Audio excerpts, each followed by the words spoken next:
¿Qué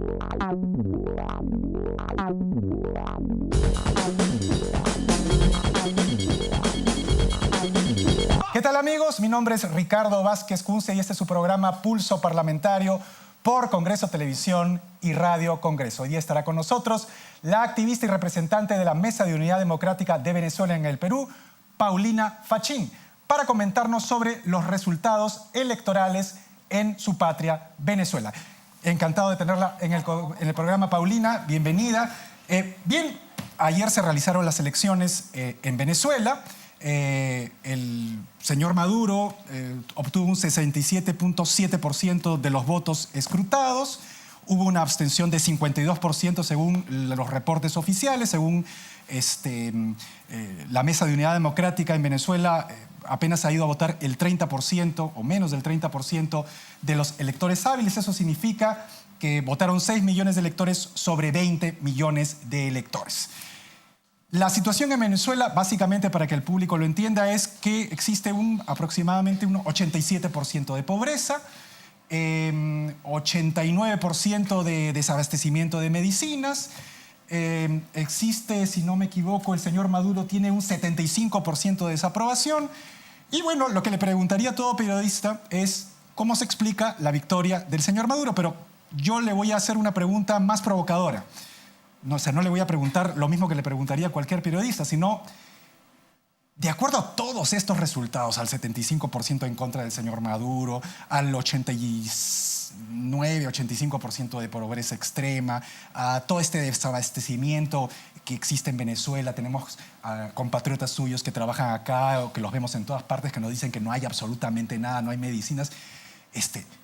Y la oposición venezolana no ha sabido cómo, digamos, capitalizar toda esta situación que en cualquier otro país hubiera barrido con una persona de esa catadura, ¿no? de esos resultados tan espeluznantes. ¿No tiene una responsabilidad la oposición, digamos, y el señor Maduro después de todo ha ganado? Hola, buenos días. Buenos días. Efectivamente, la oposición tiene una responsabilidad con los ciudadanos, con el pueblo venezolano, y la hemos asumido. Y asumimos también que muchas veces nos hemos equivocado. Y justamente lo que se cometió ayer fue un simulacro de proceso de elecciones. Y justamente ayer lo que hizo fue remendar un poco las equivocaciones. ¿Y a quién me refiero? La oposición venezolana decidió no participar ayer en el fraude electoral que se cometió en Venezuela. ¿Y por qué hablo con tanta propiedad de que hubo un fraude electoral? Recordemos que este proceso electoral es convocado por una asamblea constituyente ilegal, viciada desde su nacimiento, inconstitucional, no solamente desconocida por el pueblo venezolano, sino por la comunidad internacional, por países como el Perú, por ejemplo. Entonces nosotros no podíamos ir a un proceso, entre comillas, electoral, donde de origen, desde su nacimiento, ya nació mal. Adicionalmente fue un simulacro porque se dio un proceso electoral adelantado para elegir presuntamente a un presidente que tomará posesión del cargo en el 2019, donde se ilegalizaron a los partidos políticos de oposición y donde todos los candidatos opositores los tenemos inhabilitados o presos políticos. Entonces, adicionalmente, la ley de procesos electorales creada por el mismo chavismo se incumplió. Entonces, lo que pasó ayer, los resultados que tenemos ayer, es la crónica de una muerte anunciada, donde tenemos un órgano electoral que carece de transparencia, de equilibrio, donde la presidenta del órgano electoral y 3 de sus miembros son directamente militantes, inclusive, del Partido Único de Gobierno. Entonces no hay un equilibrio, no hay unas condiciones para ir a un proceso electoral. ¿Quiénes fueron entonces? A ver, tengo varias preguntas. La primera es, ¿quiénes fueron entonces los que acompañaron a Maduro como competidores? Porque Maduro no ha sido candidato único, ha tenido competidores. No se sabe si son competidores, digamos, para de alguna manera legitimar una competencia electoral, si son amigos de él. ¿De dónde salieron esos competidores? ¿Pertenecían a la anterior Mesa de Unidad Democrática de la oposición? ¿Cómo explica usted eso? Si usted ve el cartón electoral, lo que va a ver es muchas caras Maduro. Y 2 caras más. Una es Henry Falcón, quien desde sus inicios en la política siempre ha dicho que es chavista y que se identifica con el sector chavista del país. O sea, él nunca estuvo en la oposición. Él estuvo en una oposición en el sentido diciendo que no era madurista. O sea, es una rama del chavismo, por ponerlo así. Él es una rama del chavismo. Y la otra persona que compitió, entre comillas, era un pastor evangélico familiar de la esposa del dictador de Venezuela. Entonces, o sea, competencia no había. O sea, estos lo que se prestaron fue a este circo que vimos el día de ayer, donde los resultados de la votación ya se sabían desde hace muchos días con anticipación, y lo que se hizo ayer fue colocarle una corona a Nicolás Maduro como el rey supremo, dictador supremo de Venezuela. A ver, usted también... Hay que aclarar, y eso también es importante, que los venezolanos, los demócratas, tenemos una convicción plena de que en democracia el voto es el arma del pueblo. Pero en Venezuela, ayer, si tú votabas, no elegías. Y por eso es que no acudimos a los centros de votación. Los venezolanos tenemos una tradición democrática que nos gusta ir a votar. Nos gusta ir a votar. El voto no es obligatorio en Venezuela. El voto no es obligatorio en Venezuela. Si tú no vas a las ánforas a depositar tu voto, no eres multado como aquí en Perú, no es obligatorio. Ahora, esa era la pregunta a la que iba. Yo recuerdo que, digamos, no sé si todavía Chávez estaba vivo, creo que sí, fue en el gobierno de Chávez, que se criticó mucho a la oposición venezolana, porque cuando el chavismo estaba, digamos, ya estaba fuerte, pero no estaba tan fuerte como cuando se murió Chávez, ¿no es cierto? La oposición venezolana hizo lo mismo que hizo ahora, es decir, no participó en unas elecciones y creo que eran para la Asamblea Nacional, no recuerdo exactamente el año porque no soy venezolano, pero usted me podrá decir exactamente qué año fue, y entonces Maduro participó, ganó las elecciones para la Asamblea Nacional, ¿no es cierto?, con mayoría absoluta porque no tuvo oposición, y a partir de ahí se consolidó la dictadura chavista en Venezuela. Entonces, muchos, digamos, venezolanos y muchos, digamos, amigos de Venezuela dijeron, bueno, esto fue en realidad un desastre porque en vez de participar, el argumento fue el mismo, no vamos a legitimar todo lo que usted me está diciendo ahora, Tibisay Lucena que estaba por acá, en fin, todo lo que ya me ha dicho usted ya estaba antes. Entonces dijeron, no vamos digamos, a legitimar esto, no participamos. Conclusión, Chávez ganó con mayoría absoluta y se implantó ya una dictadura terrible en Venezuela. Entonces, la pregunta es, ¿esto no es lo mismo que ha pasado hoy día con ya el sucesor de Chávez, Maduro? Es decir, ustedes no participan y él pues llega a la presidencia con 65 o 75% de los votos, por más que el tribunal esté copado, porque eso ya lo sabemos, o sea, eso no es novedad, no es que haya un fraude inesperado. Todos sabemos que todo está copado, que los militares están en PDVSA, que los militares pues ocupan 16 de 32 ministerios, o sea, eso ya lo sabemos. La pregunta es, ¿qué de nuevo hay en esta, digamos, versión de abstenerse con lo que sucedió en la época de Chávez, que lo consolidó como dictador? Hace 12 años ocurrieron esas elecciones. Y nosotros pensamos, no vamos a legitimar un proceso electoral que está viciado. Lo que me está diciendo usted ahora. Y creímos que la comunidad internacional nos iba a apoyar. Y la comunidad internacional guardó silencio. ¿Esa es la diferencia? Frente a lo que ya era una dictadura, porque hay que recordar que igualito Chávez masacraba a los estudiantes en la calle, que igualito tenemos presos políticos de la época de Chávez. Iván Simonovich es un ejemplo, que igual se asesinaban las personas, igual se perseguían las personas, igual se cerró RCTV en el 2007, etcétera, etcétera. O sea, no es que Hugo Chávez era bueno y Nicolás Maduro es malo. No. Ahora, voy a hacer y te voy a dar la explicación. Nosotros fuimos a un proceso electoral donde escogimos a 116 diputados a la Asamblea Nacional, donde más de 14 millones de venezolanos escogimos a 116 diputados de la oposición. ¿Qué pasó al día siguiente? Nos quitaron de un día para otro 3 diputados y quedamos en 113. ¿Qué pasó durante ese primer año de gestión? No se le ha reconocido ni siquiera una ley para subirle la jubilación a nuestros abuelos. Se desconoció cada uno de los diputados de la Asamblea Nacional se desconoció en Venezuela la Asamblea Nacional como órgano legislativo. Tenemos presos políticos a diputados. Tenemos como Freddy Guevara, vicepresidente de la Asamblea Nacional, hoy en día resguardado en la Embajada de Chile, que estuvo aquí y que sufrió persecución aquí en Perú, también perseguido político. Tenemos a la diputada Gaby Arellano, perseguida política ahorita en Colombia. Entonces, se nos creó esa asamblea constituyente paralela, ilegal.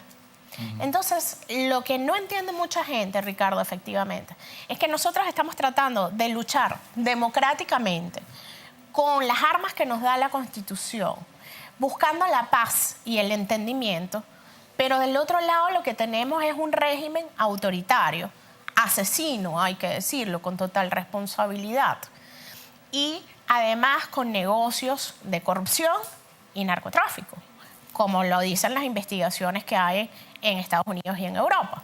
Entonces, nosotros estamos luchando contra un régimen no democrático, y eso no lo entiende muchísimo la gente en el exterior. Nosotros pedimos un canal humanitario. La comunidad internacional dice, sí, hay que dar un canal humanitario para Venezuela, pero no podemos hacerlo hasta que Nicolás Maduro otorgue el permiso de ingresar las medicinas y alimentos. En Venezuela, la crisis que vivimos hoy en día en mi país se cuenta en vidas, y en vidas por día.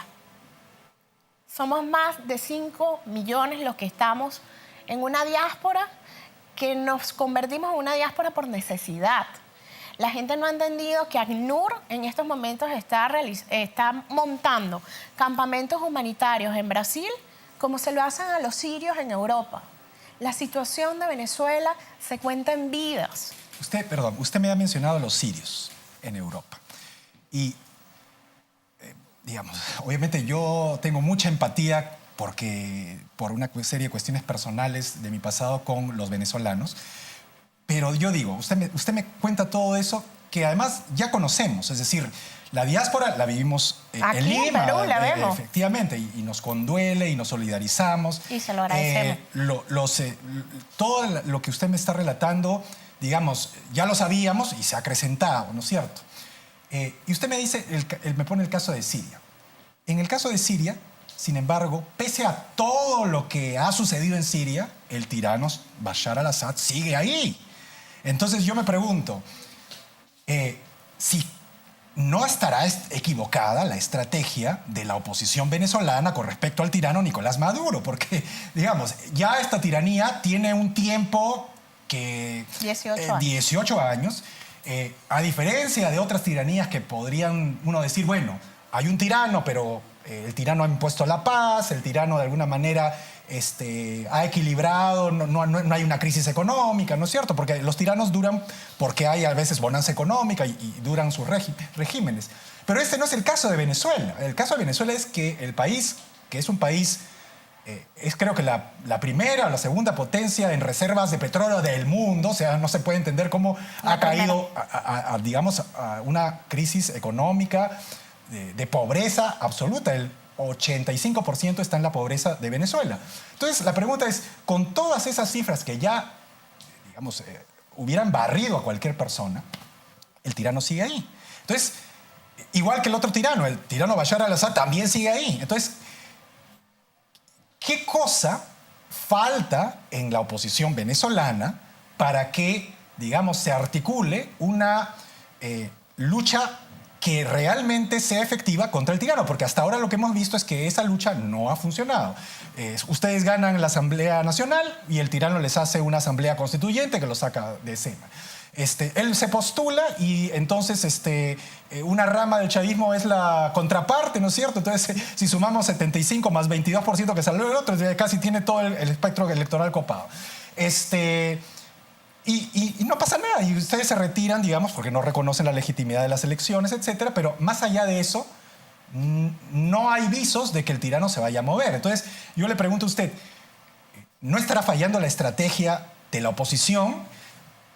¿O qué cosa proactivamente se tendría que hacer para que efectivamente, con todo esto en contra que tiene Venezuela, con toda la hambruna, la falta de alimentos, la falta de medicinas, la diáspora, que son hechos concretos, se pueda, digamos, sacar a ese tirano? La respuesta es complicada y yo creo que no la tengo en las manos. Pero justamente una de las cosas que nosotros hemos ido trabajando es que lo hemos probado todo, Ricardo. O sea, hemos ido a un proceso electoral a ver si podemos a través de los votos, vuelvo y repito, dentro de los mecanismos previstos en la Constitución venezolana, ganamos, nos desconocen. Vamos y marchamos, asesinan a nuestros jóvenes. Hoy tenemos más de 600 presos políticos. Las marchas son multitudinarias, pero sin embargo el tirano sigue ahí. Las marchas no son multitudinarias. No sacan tanques de guerra, sacan los círculos bolivarianos, que son grupos armados, guerrilla urbana, como ustedes lo conocen también, y sigue ahí. Entonces la pregunta es, ¿qué pasa con la comunidad internacional y los mecanismos supuestamente que están previstos para que este tipo de situaciones no las suframos los pueblos? Y me explico. Si tenemos una carta democrática, ¿para qué ha servido la Carta Democrática? Si tenemos una Corte Penal Internacional que debe sentenciar sobre los crímenes de lesa humanidad, ¿qué más crímenes de lesa humanidad tenemos que ver en Venezuela? Si tenemos una Corte Interamericana de Derechos Humanos que ha acordado varias medidas en favor de Venezuela, pero no se pueden ejecutar, entonces, ¿qué hemos hecho?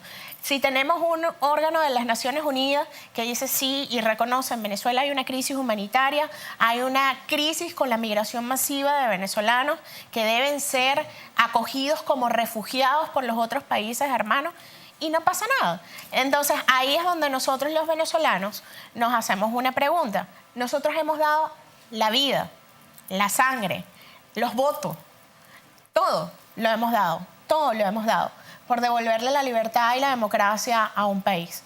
Todas las recomendaciones las hemos tomado. El pueblo en la calle, el pueblo votando, los dirigentes actuando, las marchas, las concentraciones.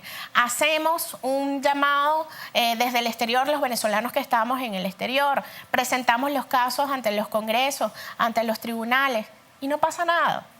Entonces, eso es lo difícil. Nosotros quisiéramos que una Corte Penal Internacional se pronunciara y sentenciara sobre los delitos de lesa humanidad. Son más de 600 casos que hay en la Corte Penal y no se han pronunciado ni una sola vez. A ver, entonces, déjeme entender lo que usted nos está diciendo con toda, digamos, emotividad y sinceridad.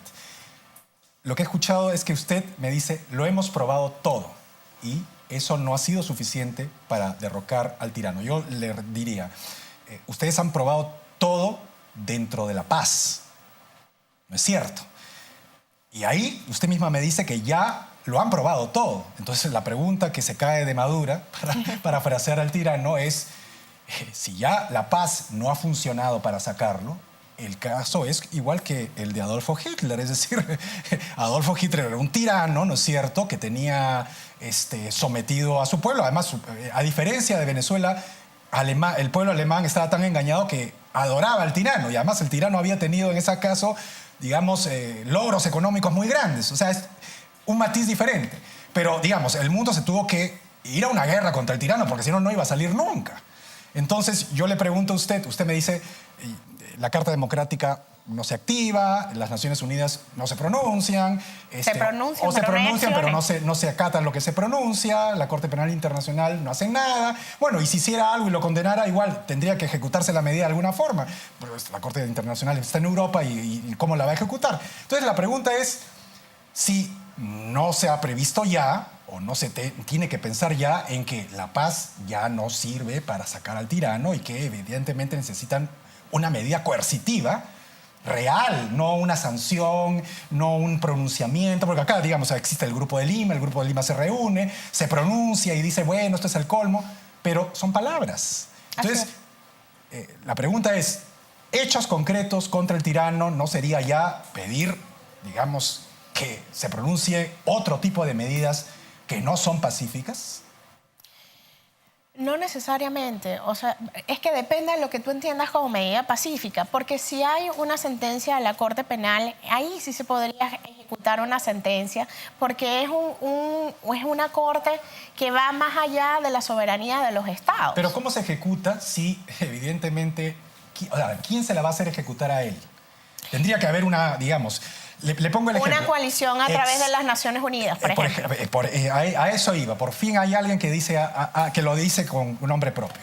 Cuando sucedió el caso de Yugoslavia, y el señor Milosevic estaba en Yugoslavia, ¿no es cierto?, y había invadido Kosovo, ¿no es cierto?, las Naciones Unidas no se pudo poner de acuerdo porque existió un veto de Rusia y de China contra, digamos, una acción militar.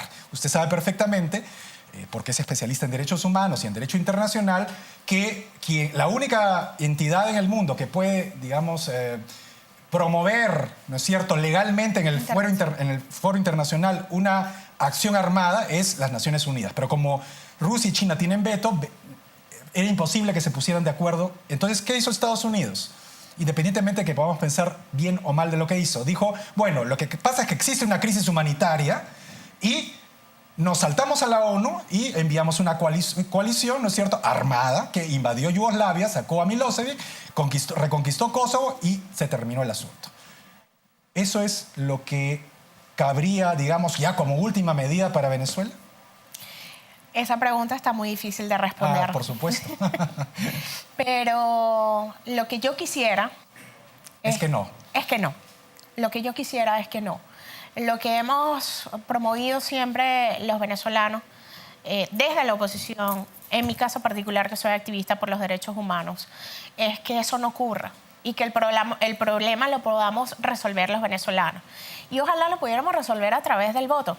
Y voy a hacer un paréntesis. Dentro de la Constitución, que te estaba hablando muchísimo de la Constitución venezolana prevé la desobediencia civil. Y lo que hicimos nosotros el día de ayer es una muestra de desobediencia civil. Y lo que hicimos el 16 de julio del 2017, donde fue masivo los venezolanos diciendo, en este referéndum consultivo que tuvimos, fue una desobediencia civil. Entonces, lo que necesitamos es esa comunidad internacional activa. Lo que nosotros quisiéramos es que la comunidad internacional nos brinde garantías para que el mismo venezolano pueda escoger con votos si quiero A o si quiero B, porque eso le va a dar legitimidad a lo que venga después.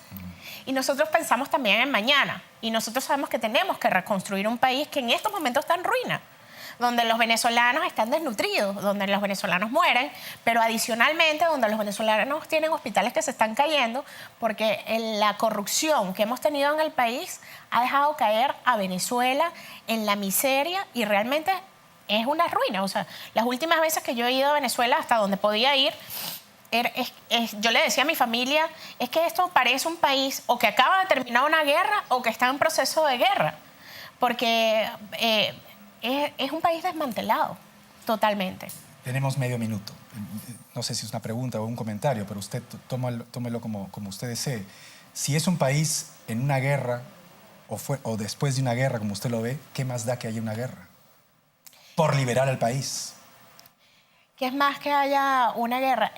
Si usted misma me dice, he ido a Venezuela y he visto a Venezuela y la situación es o después de una guerra o como si hubiera una guerra, yo le pregunto, ¿ya qué más da que una guerra si es lo único que puede sacar al tirano? Es que es muy doloroso ver morir a tus hermanos. Yo entiendo eso. Paulina Fachín, ha sido un placer tenerla en el programa. Yo me solidarizo con Venezuela, les deseo lo mejor.